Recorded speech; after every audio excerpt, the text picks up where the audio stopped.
It's business suicide.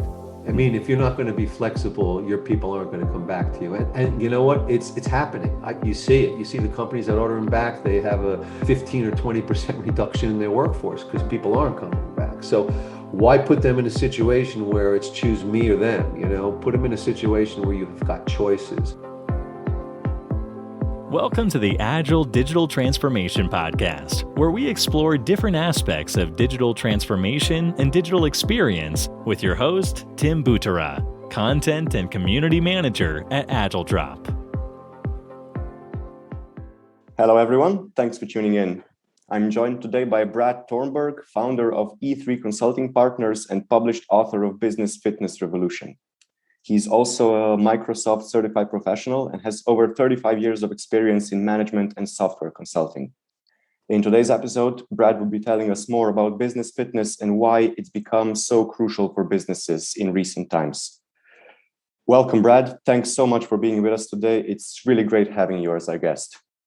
Thank you for having me. I appreciate it, Tim. Can you first tell us a little bit more about business fitness? So maybe what the term means, how and when it was coined, and maybe how the concept has been evolving since the start of 2020, so since the start of COVID.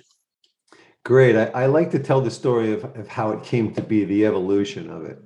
It started with, I was at a client who doing some consulting, and I noticed that the business owner was extremely stressed out, extremely overweight. He was sweating profusely, and it was the middle of winter. And he was yelling and screaming at all of the people in the place. And when I looked around and I looked at everyone in the company, I saw that no one was really happy. Everyone was very negative. And I realized that the business owner is essentially the brain of the business. And how he communicates or doesn't communicate effectively with his people is the central nervous system.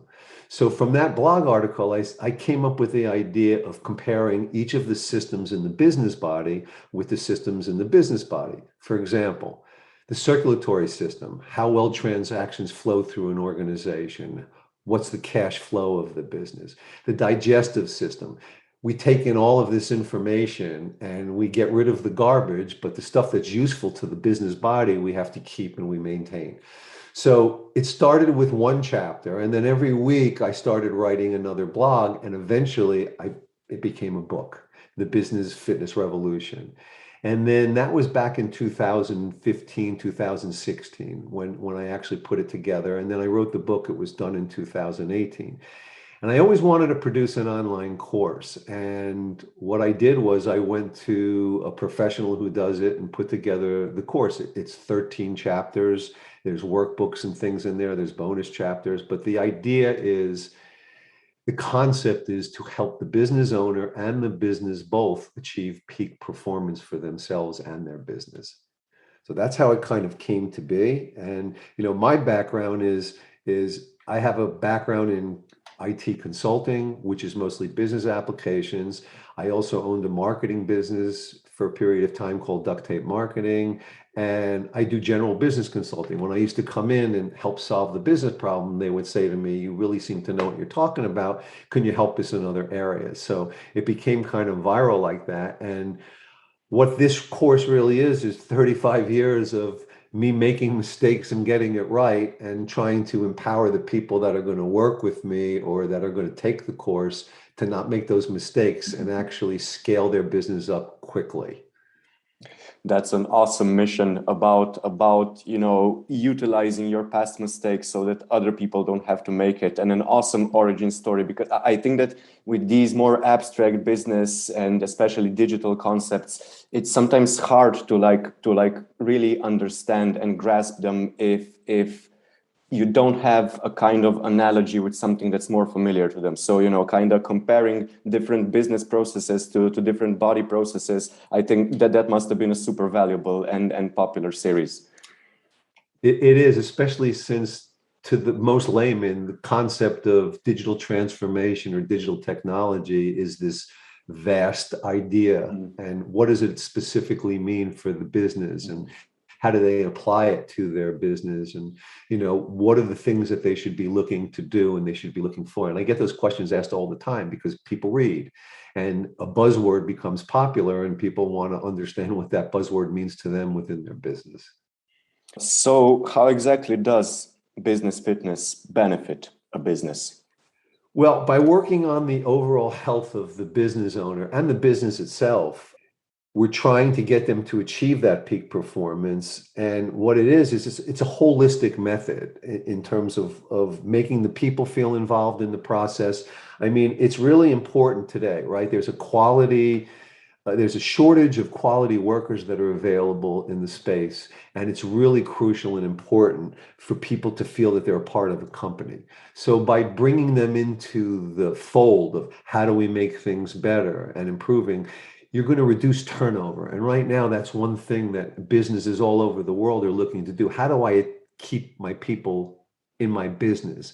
It's not money anymore. It's about feeling wanted. It's about letting them lean in. Brene Brown always talks about leaning in. How do you lean in? How do you rumble with them? How do you, everybody come into the room, say what's on your mind with all kinds of honesty and things like that. And, when we walk out of the room, there's no emotional scars, because that's what rumbling is. So to me, what it really does is business fitness kind of brings together the owner and the employees to create a team concept to move the business forward. That was really, really well said. I love it. And it's definitely a key aspect of a successful business today, right? Yeah, I mean, people leave businesses not because of money. They leave because of bad managers and bad owners. And I'm trying to make the bad owner a good owner so that his people want to stay. And a lot of times when I talk to the people, it's funny. I get brought into consulting engagements and the business owner says to me, my company's broken. I want you to fix it. And 9 times out of 10, I go back to the business owner. I said, well, I found out what your problem is. And he said, what? I said, you. You're the problem. And the way you communicate or don't communicate with your people is frustrating to them, that you've got high turnover in here because people would take less money to be in a happy environment today, especially with COVID and the things that we're going through now. People have no tolerance for BS. If they're not happy, they're going to move. And I heard a statistic this morning that basically said that people returning to work, it's down like 14%.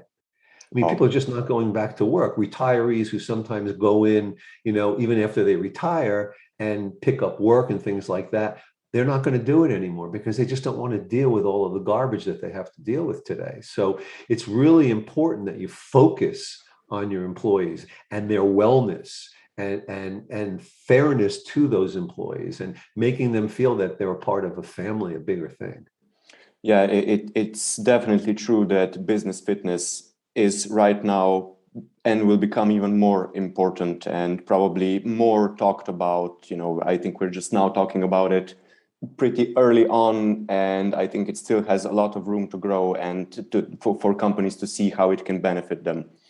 Well, one of the things that we were doing right before the pandemic was we had actually have 3 major hospital systems in this area interested in incorporating this into a wellness program. I had proposed to them, what if we use, a lot of the hospitals now have these health facilities, right, where you can go and you could work out. It's an extension of the hospital. It's very, very common now in the US, that we would go in there and we would have business executives or business owners actually work closely with a personal trainer who can deal with their issues of stress and can deal with their issues of physical health and well-being. And at the same time, we would give them a breakfast on the way out the door, and we'd have 20 minutes of an open conversation to kind of create this wellness program. And we've even had some of the bigger providers of medical care like Blue Cross Blue Shield saying to us, hey, this would be a great program for us to offer our large scale businesses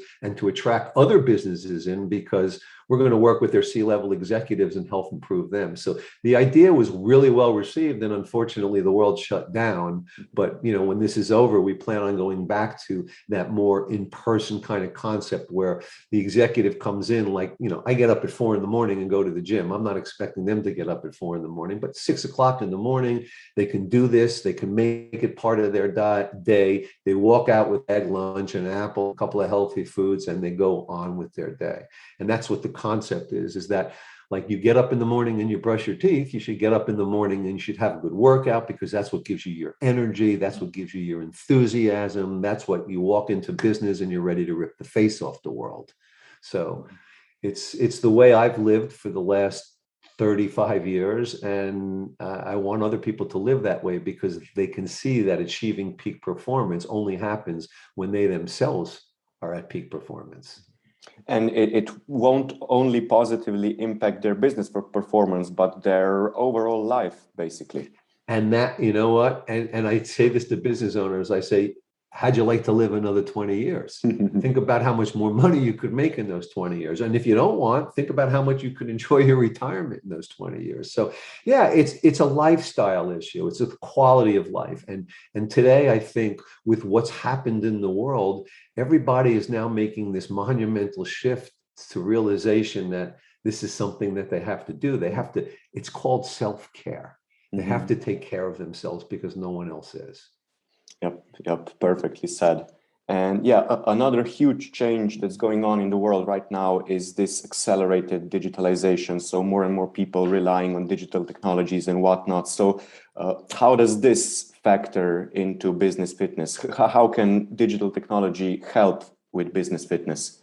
It's a very far-reaching thing. For example, by having digital technology in place, the speed of your transaction is increased. So it's much more efficient. The facilitation of communication and collaboration is much greater.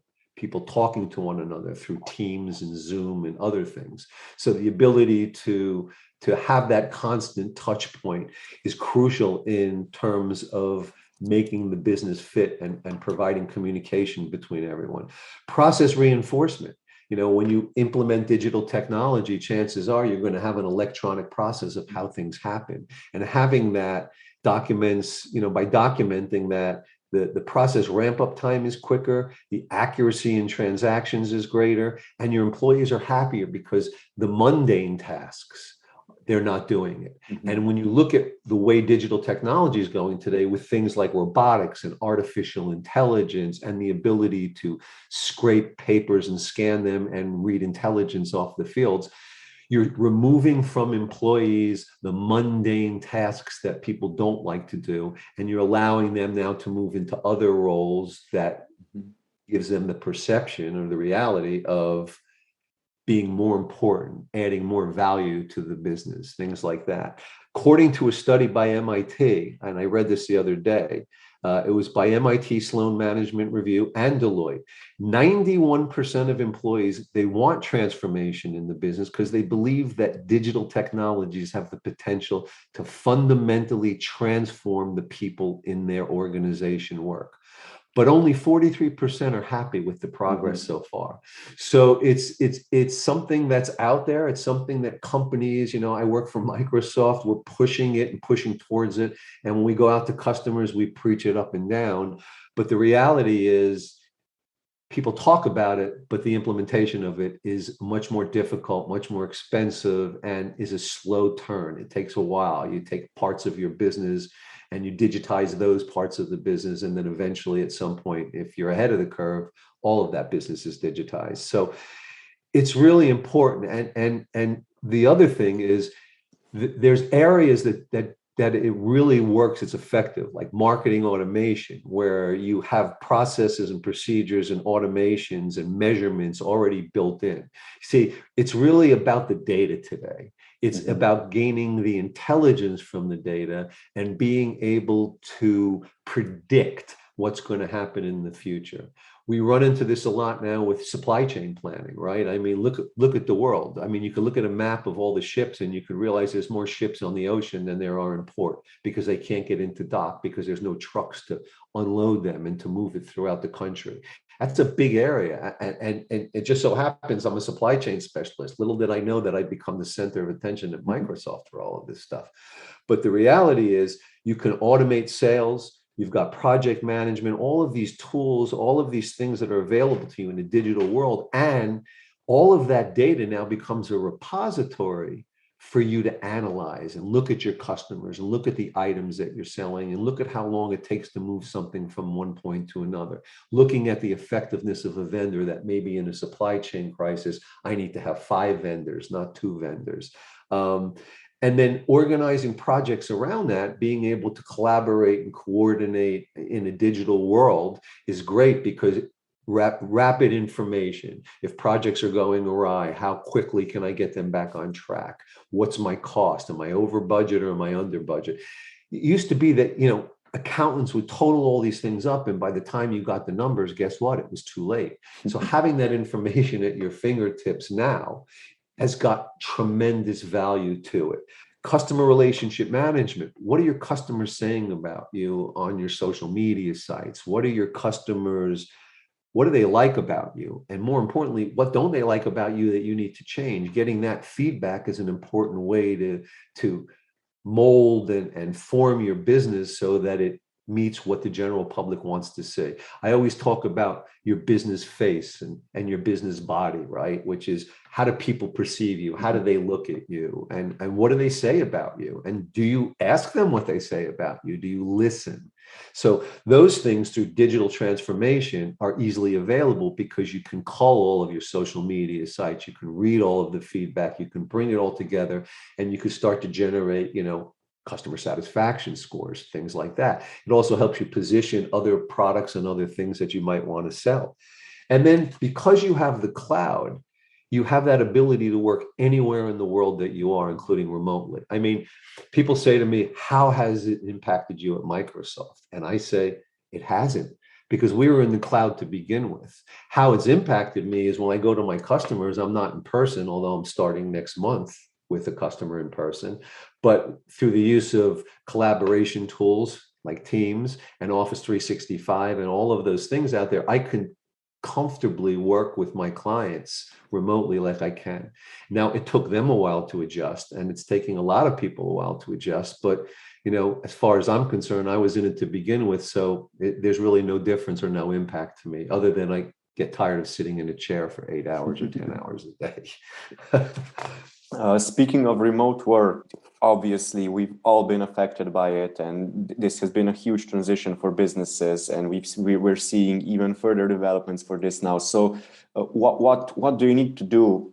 What changes do you need to make to your communications and your business strategy if you want to maintain a good experience for the employees, for clients, basically for everybody with remote settings, remote work?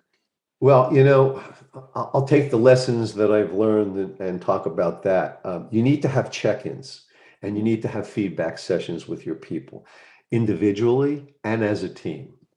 You want to be conscious of the fact that people are on Zoom meetings or team meetings all day long. So what I always say is, here's a block of time. We can schedule meetings between 10 a.m. and 2 p.m., but I don't want meetings at 4 o'clock. I don't want meetings at 9 o'clock. I don't want them, if it's one thing if I'm in person, but the idea is to reduce the amount of time that you're actually in this kind of a situation where you're on a Zoom or you're on a Teams. You need to limit that time also. People that have hour-and-a-half meetings, you can't have an hour-and-a-half meeting. They've got to be short spurts. You've got to give people the opportunity to get up and walk away from their desk. I've had a dog for a few years, and I'm really glad I have, because that has been my escape. What do I do in between meetings? I'll take my dog for a walk. I'll get out and I'll breathe some fresh air. I think that's important. I actually tell my people, take lunch, take an hour, close your door, go into your kitchen or go to wherever you get your lunch from and get out and experience the day, because the burnout that seems to be occurring is people are at their desk all day long. They're in their house all day long. And at the end of the day, you know what they do? They go to their sofa and they watch TV in their house. So there's no breaking things up when you're working for someone, right? You and a bunch of buddies go out for lunch. Well, you don't have that. So you've got to allow people the flexibility to work the hours that they feel the most comfortable too. I've got some people who are very comfortable working overnight. And when I get up at 4 o'clock in the morning, I usually ping them on Teams because they're about to go to sleep and I'm getting up. And we work on opposite sides of the clock. But amazingly, just like I am with you, there's always time that you find that intersects both parties. And that's the trick with when you're dealing with people all over the world is being able to plug into that calendar. Um, you need to let people also know that I'm not interested in how much time you're on Teams or that you're in Zoom. I'm more interested in the productivity that you have. And if I notice productivity is going out, I do something that's called, we have mental health days. We give everybody 4 or 5 days that they can just say, look, man, I need to get away and maybe go down to the beach, maybe, play with my kids, whatever it is, but I am not checking in at all today. And by having that, it really gives you something to say, all right, I'm getting tired this week and I'm going to use one of those days. So it's kind of a respite where you can stop, get a drink of water, so to speak, like if you're running and take a break before you jump back into it again. People that work remote need to have that balance between being at home and working as well. So, we all have to lean in and understand that everybody with this remote work is at a different place. There are some people who are very comfortable with it, and there's other people who, rip their hair out. And you have to be very sensitive to that and understand the people that you're dealing with and how it impacts them. It's a hard thing because, with self-care, you want to take care of yourself, but as a business owner, you need to take care of the people that work for you as well. So that's kind of the way I look at those changes in communication on what we're doing now is we're just trying to make it, as I say, a kinder, gentler place. Yeah, it must be really challenging, especially for managers and leaders nowadays who obviously, they're probably struggling just to keep themselves, in check, to not be subjected to burnout. But then they also have to take care of all of their employees, of their teams, and while realizing that those people, have problems outside of work that may, contribute to burnout. So yeah, I imagine that, it can get very difficult. It's a good point because, as you mentioned, the business owner has to check himself. He can't show that kind of stress and wear to his people because then his people say, well, if he's that way, then now I understand. I always look at it as we're all in the same boat together. What we sometimes do is we start off with, hey, how's everybody feeling? Give me one word or give me 2 words how you're feeling, and you can get a pretty good reading from the people who are like, I'm charged, ready to go. And the other people who say, I am just tired and exhausted or burnt out and exhausted. And those are the people that sometimes need a little bit extra care. And it's important for the manager to lean into that person to say, hey, look, how can I help make it better for you? What are the things that we can do to maybe, give you a break from what you're dealing with right now? And is it necessarily in the business or is it some issues that you're challenged with on the home front? How can we give you more time to maybe address those issues? So it's really kind of there is no answer. It's a matter of empathy, and it was fortunate that I have empathy. There's a lot of people that don't have empathy who have to learn about empathy. With me, it's always like if someone's sick, hey, how you feeling? I'm sorry that, your husband or your wife or your spouse had surgery. How are you holding up with that? Are you there to support them? I mean, look, like my mom and my dad passed away this year within a few months of each other. And people picked up on that. I was kind of down. And a couple of people reached out to me and said, hey, Brad, it seems like, you're a little down. You want to talk about it? Some people will say, no, I don't want to talk about it because it's business. But when I talk about it, I feel so much better. And the fact that people reach out to me when they ask me for something, and when this thing is over with this nightmare, I'm going to be there for them. So if anything, it builds resiliency and it builds compassion and it builds friendships that you may not have had going into this pandemic, but now people really do care about you. And you never saw that until now. So that's a good thing. There's always something good that comes out of everything bad, right? That's the good thing. We're all kinder to each other. And that's what it is. You've got to be kind and understanding. Brad, I'm just getting the chills and this warm feeling throughout my whole body. Really, really well said. Awesome. Yeah, yeah. I agree completely. It's about making connections, and it's about, these connections will last, as you said, after all of this blows over, after we return to some kind of normalcy. The connections that you've made during this time, because of empathy, because of the kindness, because of this genuine care for other persons, will remain and will strengthen us and will enable us to build something better going forward. That's my definition of the new normal. The new normal is the people that I didn't like, I like now. and some of the people that I like kind of disappeared off the face of the earth. So it like resets everything. So the new normal to me is resetting the people that you have relationships with, resetting the business relationships, resetting your vendor relationships. If a vendor reached out and knew that he couldn't get a product but helped me get a new product, I'm going to remain loyal to him. Loyalty is very, very important. Your employees need to be loyal. Your vendors need to be loyal, especially when the chips are down like now. And, my dad always taught me a long time ago, when you're in the worst part of your life, the people that are there for you are the people that will always be there for you. Never turn your back on them. And he's true. It's very true. And I see that now. Awesome. Yeah. Some great points here. I'm loving this discussion. Maybe as a kind of final question, Brad, now we've talked about specifically remote work and kind of how to deal with that. But what about this transition to hybrid work now, or in some cases, employees having to return back to fully in-office work? What would you recommend in these situations for this time? I think a hybrid model will continue to work. I mean, I think telling everybody to come back into an office is a control mechanism sometimes. Senior managers, you hear about it. Jamie Dimon at Chase, he's like, I want everybody back in the office by a certain day. Well,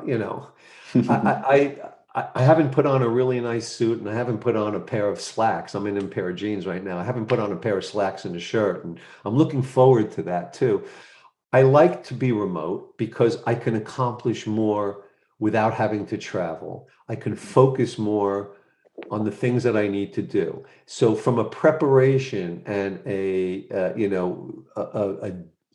preparing demonstrations, preparing proposals, coming up with ideas, working alone sometimes is a benefit.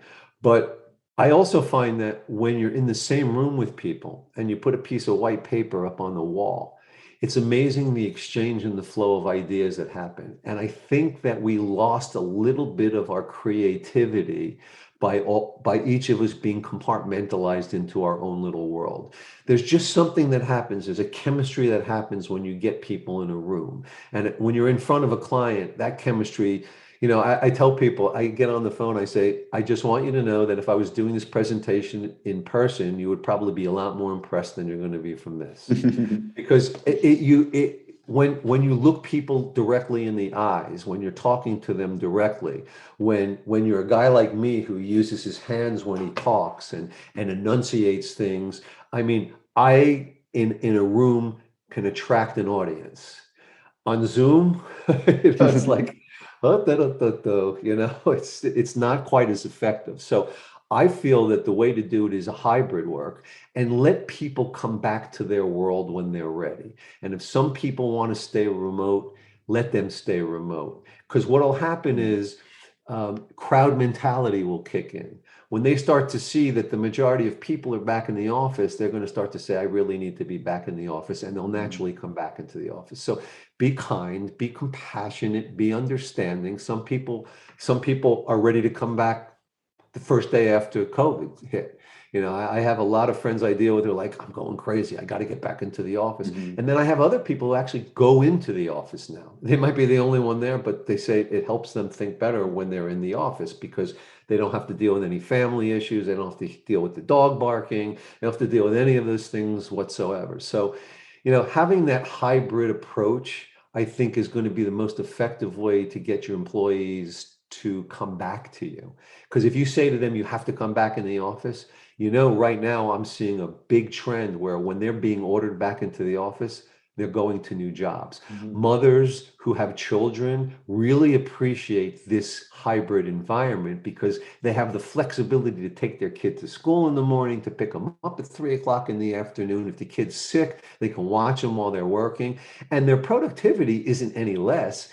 Their happiness is a lot greater, which I think actually leads to greater productivity when they're working, right? Mhm. Yeah, definitely. Everybody's different, right? People Yeah. are different, and staying rigid and not allowing for that flexibility would basically be the antithesis of leaning in, which we discussed previously as how crucial it is. It's business suicide.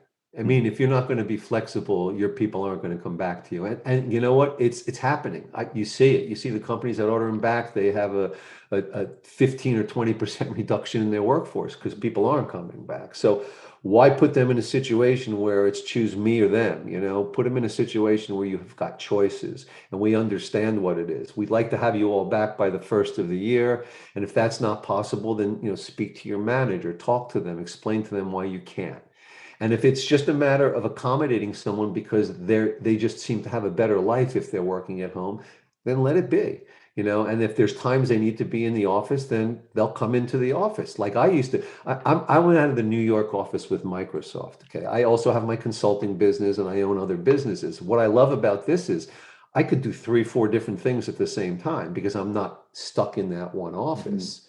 Right. But I just find that by being flexible like that and having that ability to do what I want when I want, I almost feel empowered kind of as an entrepreneur. Microsoft, I go in, I'm out of their New York office. I think in the 3 years before the pandemic, I maybe went in 5 times. And it was usually just to meet someone who's in New York or to meet another, someone who's doing something I need some help with. But for the most part, we were remote anyway. And that's a lifestyle I think that the world can adjust to, that hybrid lifestyle. But that also means that the business owner has to have trust. That's a big thing. It's one thing to have empathy. If you don't, it's another thing to have trust. Loyalty, trust breeds loyalty. If you trust your people, they're going to be loyal to you.